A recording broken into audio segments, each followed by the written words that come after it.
Hili jengo lina lifti 2 na hizi lifti moja tumededicate kwa ajili ya wanafunzi, hizi floor circulation ya hizi floor za kawaida, na lifti moja ambayo itakuwa ni special kwa ajili ya kwenda hotelini tu peke yake.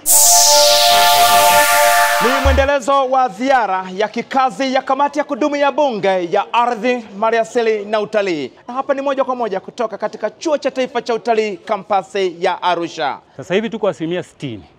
Kwa hiyo tulizobakiza hapa ni kazi za finishing.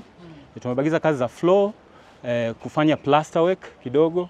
Tumebakiza kazi za ceiling, kazi za wall finishes, maana yake paint, na pia kazi za kuweka milango na madirisha. Na kazi za nje, external works, ndio kazi ambazo tumebakiwa nazo. Miongoni mwa majukumu ya kamati hii ya kudumu ya bunge ni kushauri, kuelekeza na wakati mwingine kusimamia baadhi ya miradi ambayo imekuwa ikitekelezwa na Wizara ya Maliasili na Utalii. Na hapa ni miongoni mwa miradi ambayo kamati hii inafika hapa na kujiridhisha kwa baadhi ya mambo katika mradi huu wa jengo la taaluma kwa maana ya madarasa na maabara katika chuo hiki cha Taifa cha Utalii kampasi ya Arusha. Tumeridhika na kazi nzuri inayofanywa kwenye jengo hili. Ukiangalia jengo hili na thamani ya fedha, unaona kabisa kama thamani ya fedha ipo kwenye mradi huu na kazi ni nzuri. Na kazi hii inakwenda ilipaswa ikamilike wiki 2 zijazo, ndio muda mkataba unakwisha. Lakini kwa maelezo ambayo tumeyapata, kazi hii italazimika kumuongeza mkandarasi miezi 4 na wametuahidi kwa baada ya miezi 4 kazi hii itakuwa imekamilika.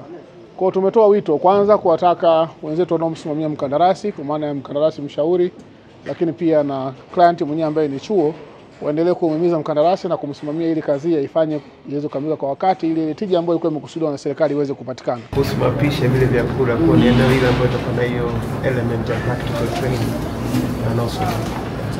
Na mheshimiwa mwenyekiti, pia balozi wa India pia alishakuja pale Chuo cha Taifa cha Utalii na ametoa ofa ya kutoa mafunzo kwa walimu wanaofundisha mapishi 50.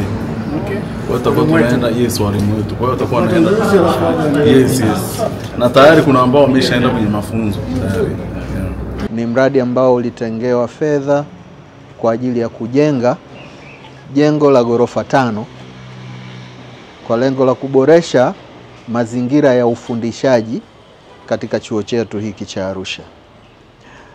Jengo hili likikamilika, imani yetu ni kwamba litaongeza ufanisi mkubwa wa chuo chetu, lakini vile vile litaongeza namba kubwa ya wanafunzi watakaodahiliwa na hatimaye kuweza kupata wataalamu kwenye sekta yetu ya maliasili na utalii. Tunayo furaha kwamba baada ya ukaguzi huu kamati imeridhishwa na kazi ambayo imefanyika hapa. Mimi ni Dr. Kadashi, mwandishi wa habari za uhifadhi, utalii na mazingira, uwekezaji na biashara, na hapa ni ndani ya jiji la Arusha, na hii ni Kadashi TV. Kadashi TV, always on time.